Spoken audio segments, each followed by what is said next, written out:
guys, welcome back. If you're new here, my name is Becca and today I have my December wrap up.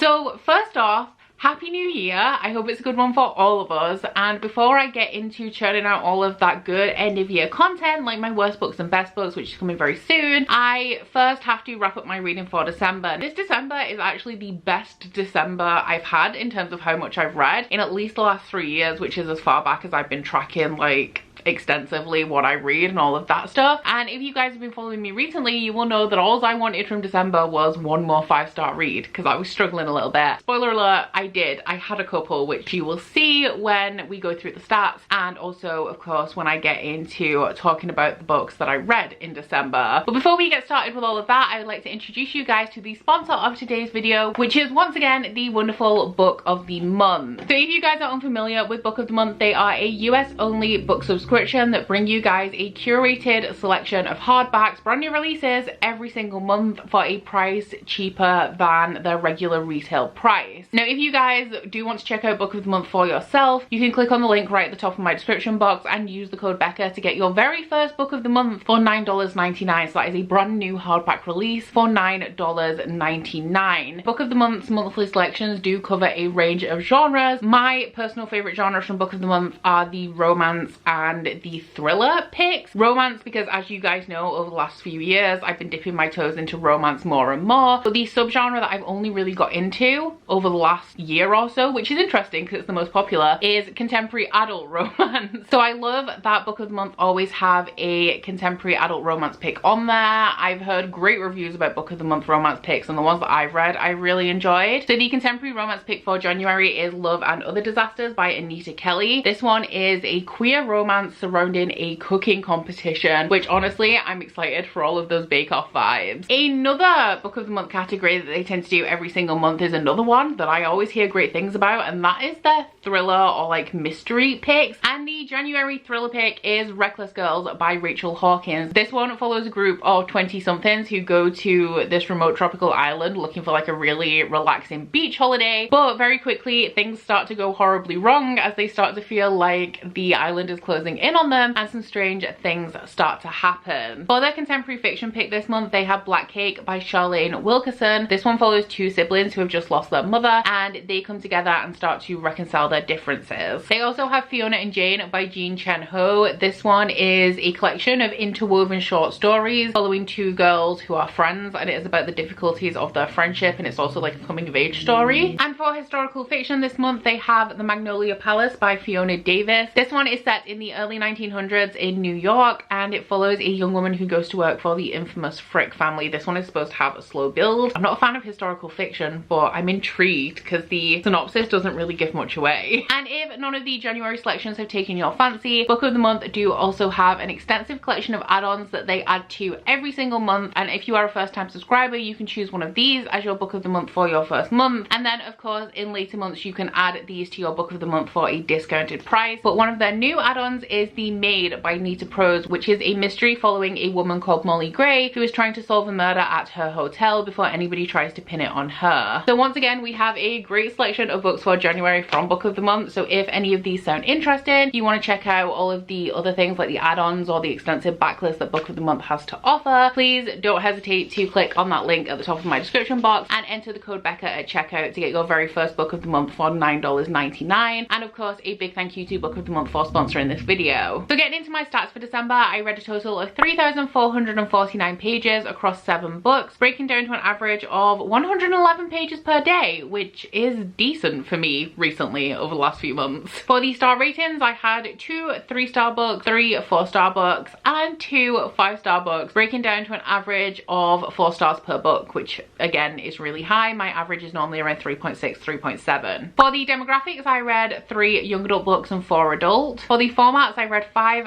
standardly formatted novels, 1 audiobook, although I did mostly read along with that physically as well, and 1 comic. For the genres, we had 4 fantasy, 2 science science fiction and 1 fantasy romance. And for the places where I sourced these books from, 4 of them I had hauled in 2021 and 3 of them were from my own TBR that existed prior to the start of 2021. So my first books of the month were all part of a new vlog series I've started where I'm reading my Goldsboro science fiction and fantasy picks from the last 3 months, and every 3 months I'll make a new installment of the video. So the first one contained my first ever books that I got from the subscription, the September pick being Among Thieves by NJ Kuhn. Now of the 3 that I used for this video, this was the one that I was most excited about, but it was also the greatest disappointment. So this is an adult fantasy. I still don't know if it's a standalone or the first book in a series. It doesn't say anywhere that it's going to be the first book in a series, and I went into it thinking it was a standalone, but based on how this ends, I would say that it's very strange if this is intended to not have a sequel, and the ending is actually kind of bad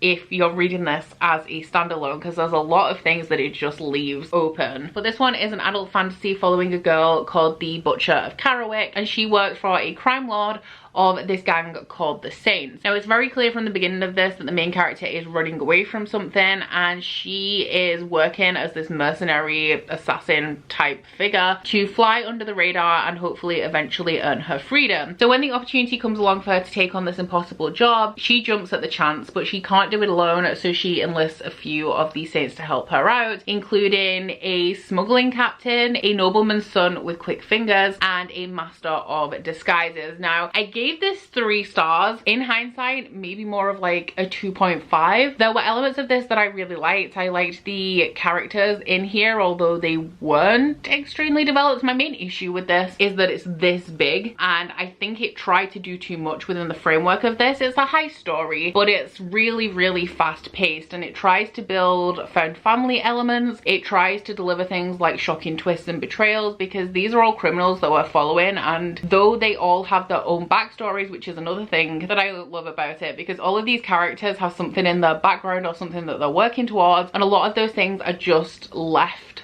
at the end. They're not resolved, implying that there is a sequel without any kind of confirmation and it being advertised as like a standalone. But none of these things that this book tried to do in terms of that character development, character relationships, actually taking like me by surprise with the plot twist, didn't really land for me, because the book just wasn't long enough to fill out those elements so that they were delivered in a way that was impactful. But I did really like the characters overall. I just feel like there was a lot more that could have been done with them if this book was longer than like 300 or something pages. I just generally don't really have too much to say about this one, to be honest, because of how fast paced it was. It just really hasn't stuck with me, and even though I only read this at the beginning of December, a lot of the details are just like fizzling out of my mind. So sadly, the book that I was most excited about from the vlog that I did was a little bit of a flop, and if this is the first book in a series, I'm not going to be continuing. But if you really like fast-paced fun stories where they get to the point, it's like Six of Crows but adult and without all of the filler. So if that's something that sounds good to you, you might like this, but it was just way too fast and way too short for me. The second book that I read for that vlog was The Actual Star by Monica Byrne, which is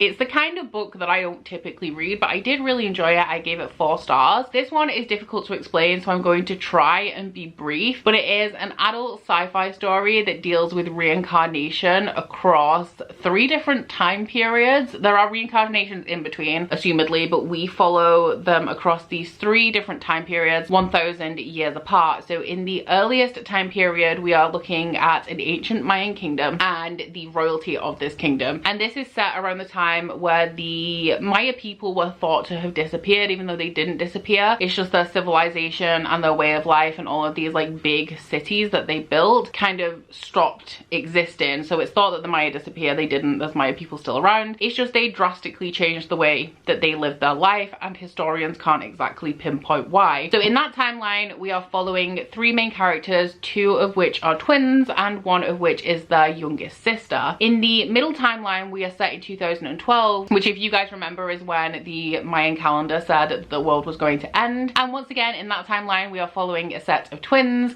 and also a girl called Leah. Now, Leah is the most relevant character, I would say, because she essentially is half Belizean. So in the present timeline, she is going to Belize to experience her father's culture, because she's never met her father, and while she is there, she meets these 2 twins. And the third timeline we are following is 1,000 years in the future, where once again we have 3 central characters characters, although one of them isn't as present. And the society in this timeline is entirely built on the main character of the present timeline, Leah, because one day Leah disappeared and they think that she found a way to get to Xibalba, which I believe in ancient Maya is the underworld, and it is thought to be this extra dimension where you achieve essentially wholeness and completeness and contentedness. So the whole society in this third most futuristic timeline are trying to find their way to Xibalba. That is their life's purpose, and it is what everyone is working towards. There's no way to concisely say what this book is about, but it deals with things like lost culture. Something that I found really interesting about it is that it kind of explores the evolution of religion and how in this present timeline, Leah, Xander, and Javier, who are the three main characters, are just kind of normal people, and in this futuristic timeline they are now the saints of an entire religion. So it's interesting to see how that grows with time once these people aren't around to kind of be real people. They're not real people anymore, they've grown into sainthood. So I really enjoyed that perspective. I liked how everything was connected. It's a very slow story. There's no epic action scenes in here. It's a very thoughtful and thoughtfully written story, and it is also dense in a couple of places because this society, the futuristic society, has a whole different language. There's a thick glossary. That is the glossary at the back, which is just the language of this futuristic time period. And also, if you know anything about Belizean Creole, or you speak Belizean Creole, and also if you speak a little bit of Spanish, this book will be an easier read for you as well, because I don't speak any of those, and I struggled through that a little bit. It also reminded me a little bit of an advanced Becky Chambers book. So Becky Chambers to me is entry level sci-fi, especially if you're a contemporary reader, because she writes science fiction stories that mainly focus on societal issues. So this kind of does the same, but it's much more elaborate. It deals with things that bend your brain, like reincarnation and time travel. It's a little bit more dense, a little bit more difficult to connect the dots, but it does have that same kind of core where this is a science fiction that is based on societal issues. I did have a really good time with this as well. I found it very comforting to read and return to, even though there was nothing really like driving the pace through here, aside from the intrigue of what actually happened to Leah. Like, did she go to Xibalba? Did she disappear? And also figuring out how all of the timelines were interconnected. I still really enjoyed returning to it because the writing style was just like so comforting to me, if that makes sense. But this, very different from what I normally read, but I really enjoyed it. The final book that I read for that vlog was possibly my favorite. It's hard to say because it's a very different book from the actual Star, but that was All of Us Villains by Amanda Foody and Christine Lynn Herman. And interestingly, this was the one from the vlog that I was the least excited to read because the cover just doesn't appeal to me. The only thing that appealed to me with this is that it has villains in the title. But this one is a contemporary fantasy story. It's pretty much young adult, and it follows 7 teenagers from magical families in this quiet town. It doesn't say explicitly that it's English, but the setting and stuff gave me very like British vibes. In the history of this world, there was high magic and people used it to build like loads of crazy monuments, win loads of wars, and eventually the high magic disappeared, except it didn't. And the people of this town actually have a way to harness it, but to do that they put 7 teenagers into this tournament ground and they have to fight to the death, and whoever wins the tournament wins the control of the high magic for their family. So intriguing synopsis. I feel like I expected this to disappoint me and not fulfill its premise before I'd even read it, which is on me. Shouldn't have done that. Don't judge a book by its very plain cover. But my main worry really going into this is that the characters wouldn't turn out to be villainous, especially as I started it and it was quite apparent that it had a little bit more of a YA tone, because I didn't know if it was YA or adult when I started it. But I was pleasantly surprised. I love the atmosphere in this, which I shouldn't have been surprised about because I've read The Devouring Grey by Christine Lynn Herman, and the atmosphere in that is also on point. And I also liked some of the characters. What I didn't want from this is a group of characters that are villainous but turn out to be redeemable, and it did head in that way for a long time throughout this book, but the plot does thicken substantially throughout the end of it to a point where I'm thinking it may deliver on the villain elements a little bit, but I'm still unsure. It's going to be a duology and I'm unsure whether it's going to kind of be turned around and everyone's like a misunderstood redeemable character. It did stray into a couple of dark things, not super dark, it's not a grim dark or anything like that by any means, which I really like to read, which is why I'm a little bit more hesitant to go into things that claim to be dark or villainous. So it's not on the grim dark level, but it took a couple of dark turns that I didn't expect, and I think it did a decent job of showing how characters turn into villains. It's more of an origin story. I feel that obviously depends on how the duology takes it and and whether we do see some darker aspects of some of the characters. But what I really wanted from this was them to just go into this tournament and kind of slaughter each other as they should, based on the rules of the tournament. You know, kind of how the Hunger Games is overall the story of revolution, but in the first book it is just the Hunger Games. That is what I wanted from this, but one of the main characters is going in with the intention of breaking the tournament apart so that other people don't have to die, and she's essentially appealing to the better natures of all of the characters in here and trying to get them on her side, because she's gonna need help if she wants to bring an end to this. So yeah, really enjoyed it. Atmosphere, best thing about it. Had a couple of plot twists that I didn't necessarily expect, and I will definitely be picking up the sequel to this. I'm actually really excited about it. I then picked up a book that I should have read a long time ago, but I'm so glad that I finally finished this series, and that was Hero of Ages by Brandon Sanderson. I've been reading this series since April last year. Since I started this series, I've read the first 3 books in the Stormlight Archive, completely abandoned Mistborn, and then finally found my way back. But if you are unfamiliar with Mistborn by Brandon Sanderson, it is an adult epic fantasy series where the magic system is called allomancy. So some of the people in this world can ingest a metal and harness its abilities. An example of that is that harnessing steel or iron gives you the ability to pull or push on objects, depending on which one it is that you can ingest. And the majority of people with this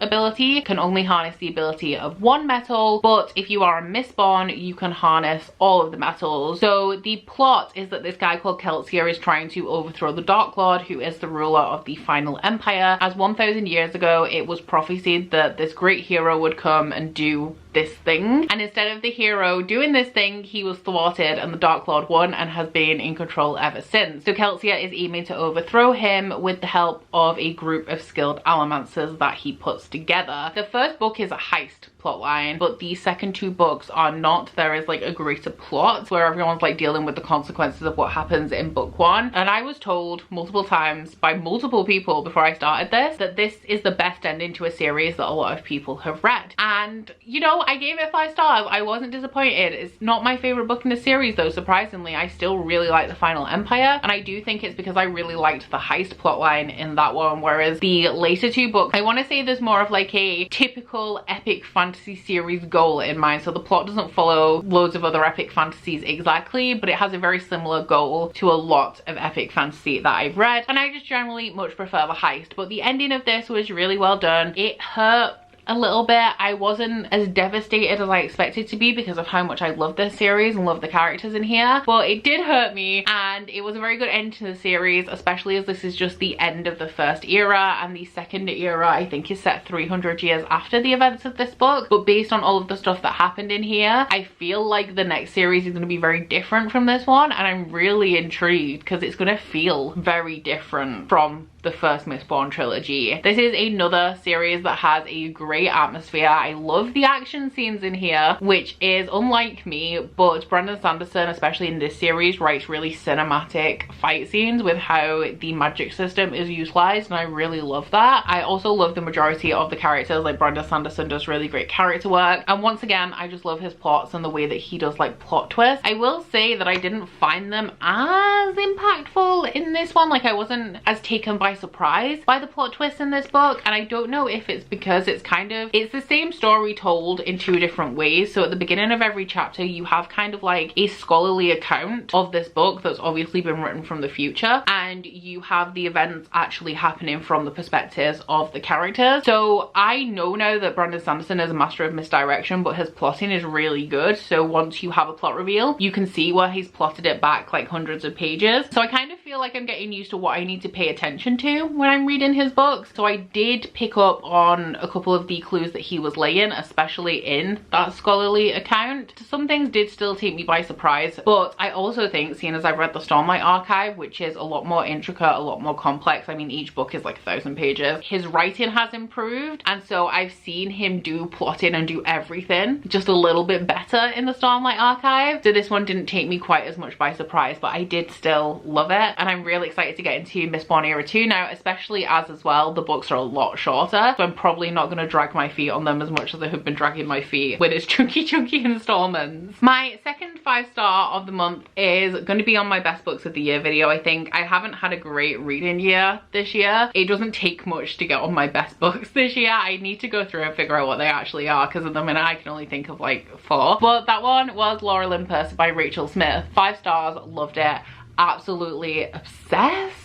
I know a lot of you guys commented on my Instagram post about this and let me know that it's a webcomic. I already knew that, and then you can read it on Webtoon. Once again, already knew that. I just don't like reading comics on a screen, especially with webcomics, because the episodes are so short. I feel like I spend so much time going backwards and forwards between episodes that it takes me out of the story. So I am probably gonna wait until the print versions of this come out. The next one I think is gonna be out in like July or something. So this one is essentially an adult fantasy romance webtoon based on Greek gods. So there are a lot of Greek gods in here. We have like Zeus, Poseidon, Aphrodite is mentioned, Eros is also in here, but the focus of this story is Hades and Persephone. And you know I love myself a Hades and Persephone retelling. It is a modernized retelling, so they do have technology and stuff, but it still like harnesses, I guess, the base natures and themes of Greek mythology. Now, we all know that the actual tale of Hades and Persephone is not a romantic one. This is obviously a romanticized version of Hades and Persephone, but it also doesn't shy away from a lot of the hard topics that are present in Greek myth, or the unsavory, I want to say, topics that are frequent in Greek myth that are challenged in the original myth. So that is things like domestic abuse and sexual assault, so trigger warnings for that, because there was quite a, I don't know if I can say realistic or not, but quite a detailed first-hand portrayal of sexual assault in this one, which was a little bit difficult to read. This is 400 pages of mutual pining, which is why I loved it so much. Honestly, just cannot tell you how obsessed I am with that. It is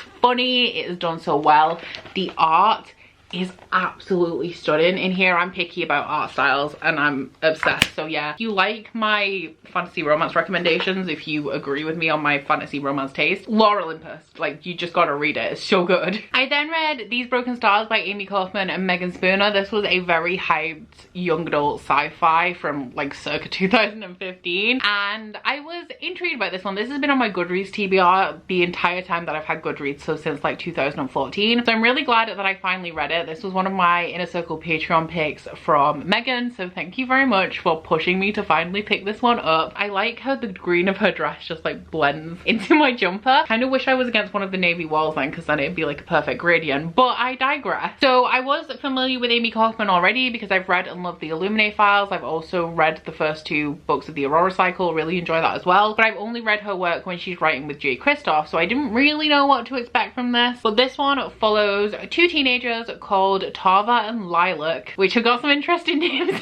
in this one, and they are on this luxury space liner. Now, Lilac is the daughter of this guy who runs like an enormous corporation, so she's like a real big deal, and the guy Tava is a war hero who comes from nothing. So they meet on this space liner. She's very clearly hiding something about what happened in her past, which makes her hesitant to talk to people. So she's interested in him but shuts him down immediately, so they really don't like each other. She does have a little bit of like princess attitude, can't lie, although she does have a few hidden skills. The plot really kicks off in this when the space liner crashes onto this abandoned planet, and these 2 main characters, who now despise each other, have to survive on this planet. So I gave this one 3 stars. There were elements of it that I really enjoyed, but it's a survival story for the most part, so a lot of this book is walking and surviving and looking for food, trying to find survivors, trying to find somewhere where they can send communication signals so that they can get rescued, and all of that I didn't really find all that interesting. And as well as that, while one of my favorite tropes is hate to love, I found the constant bickering throughout the beginning of this to be really annoying, because even though outwardly they were just terrible to each other, inwardly they were like real melodramatic about it, like, oh my god, I really like this person but I can't be nice to them because of this, which was a little bit tedious.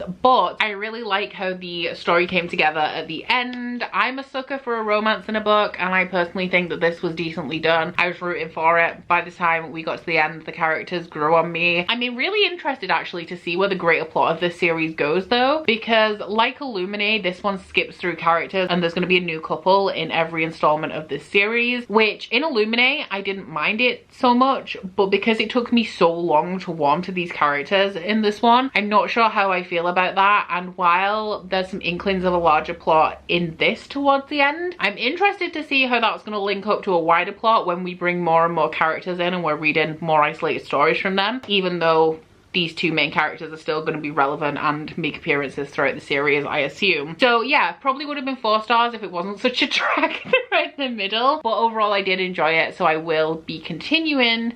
Just a little bit hesitant about switching up the characters. And then the final book that I read in December, the one that I blasted through in 4 days with the help of the audiobook, which is actually real good, was Lady Midnight by Cassandra Clare, which also matches my jumper. And this one is the first book in the Dark Artificers, which is the 3rd series in the Shadowhunter world. So if you're unfamiliar with Shadowhunters straight off, it is a young adult, contemporary or historical fantasy series, depending on which series you're reading. This one is contemporary, following a group of Nephilim, so half human, half angels, who are tasked with protecting the world of mundane, so like the humans, from finding out that demons exist and that there's a supernatural world out there. So they essentially kill demons and keep everything on the down low. We do have like vampires, werewolves, mermaids, I think, fairies and warlocks and all of that kind of stuff in this series as well as a whole. But the Dark Artificers specifically follows, I would say we've got 3 main characters, although the cast does widen throughout the first book. But the 3 main characters are Julian, Emma and Christina, Julian and Emma being the most prominent ones, and they are all children that were present in the last book of the Mortal Instruments, which is one of the reasons why I didn't want to read this series, because I really didn't like how the last book of the Mortal Instruments was made to be about these children so that this series could be launched off the back of that one. The main plot of this does hinge a little bit off the Mortal Instruments, but it doesn't really spoil anything because they are only introduced in that last book. But Emma's parents were murdered at some point throughout all of the bad stuff that was happening in the Mortal Instruments, and it was chalked up to just being part of all of that bad stuff, but Emma never believed it because her parents were murdered in a way that doesn't line up with what was going on with all of that stuff in the Mortal Instruments. So when a couple of bodies turn up that were murdered in a similar way to Emma's parents, she starts to investigate, and the plot is a little bit more complex than that because we also have Julian added in there, who is Emma's parabatai, and he had a rough time during the end of the Mortal Instruments as well. He lost his parents, so he's now an orphan, and he also lost his older brother and sister, who have been taken to a different part of the world for various reasons, and so he has been left raising his 4 youngest siblings. Even though I think he was 12 when they started in the Mortal Instruments, he has been their primary caregiver. They have adults in their life, but he is the family member that like supports them in a way where he actually cares about them, I guess, as opposed to just like paying for things and putting food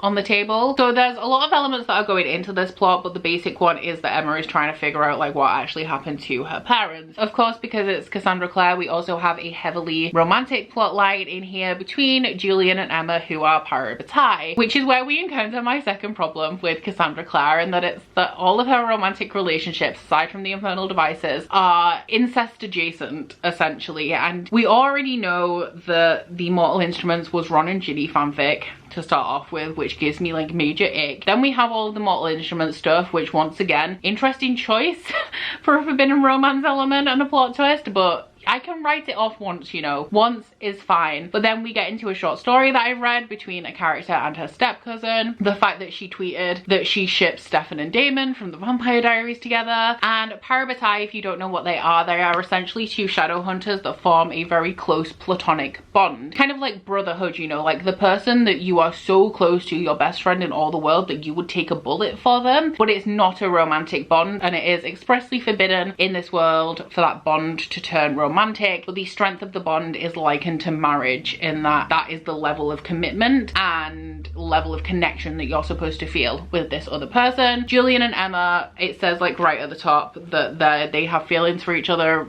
they're romantically inclined towards each other, and they're parabatai, which once again, if it was once, especially as they're not actually related, I would definitely overlook it in this one. But it's just the history, you know. The history clearly implies that Cassie Clare really likes to romanticize that sibling type relationship. Obviously not making it actual incest, because we all know that that's bad. But I just don't get it, you know, because I don't know if she doesn't know that people are onto her, or whether like she just doesn't care. Because if I had an incest king, I wouldn't be publishing it in books aimed at teenagers, just to start off with. All of that being said, I gave this 4 stars. I really enjoyed it. I actually really like Cassandra Clare. Claire. The reason why I didn't want to read this series and the reason why I've been putting it off and I don't want to be invested in the Shadowhunter world anymore is because of the Cassandra Clare stuff that makes me feel a bit weird, and then also the launch in this series off the back of the other one. But Cassandra Clare is very good at writing relationships. Her romances are very angsty, and I love angsty romances. The more angst the better, even if it's the miscommunication trope. If there's a level of angst there, if we have some trauma, all of that stuff, absolutely my favorite thing. And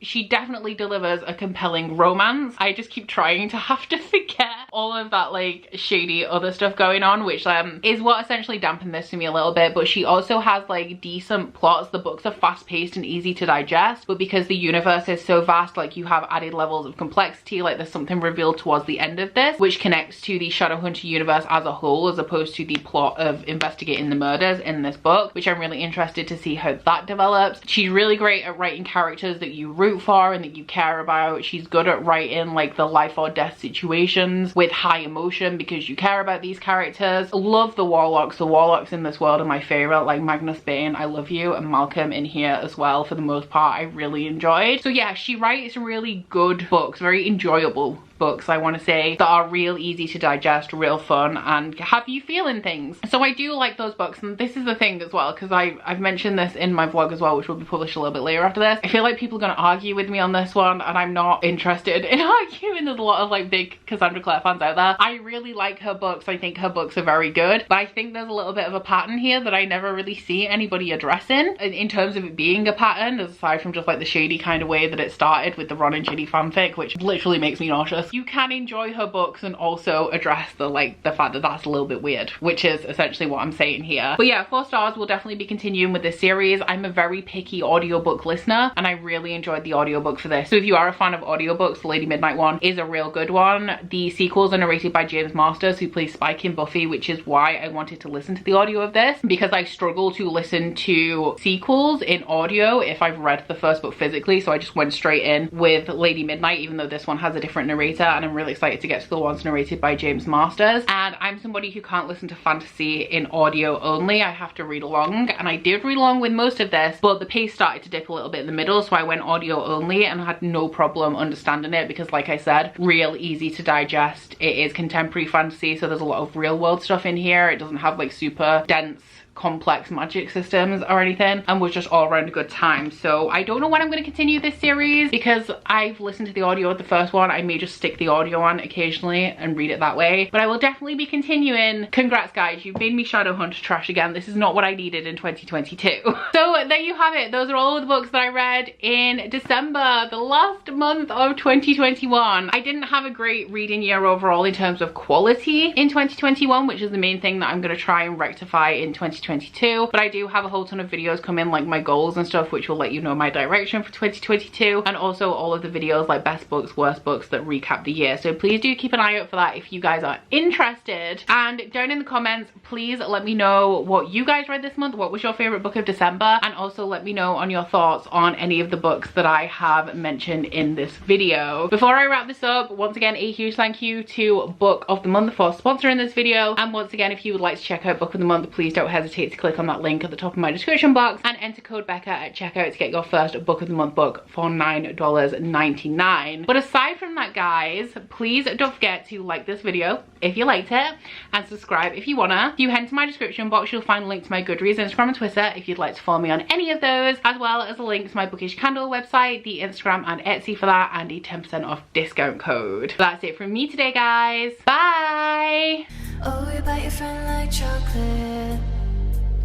You say you'll go where nobody knows, with guns hidden under our petticoats. We're never gonna quit it, no, we're never gonna quit it, no.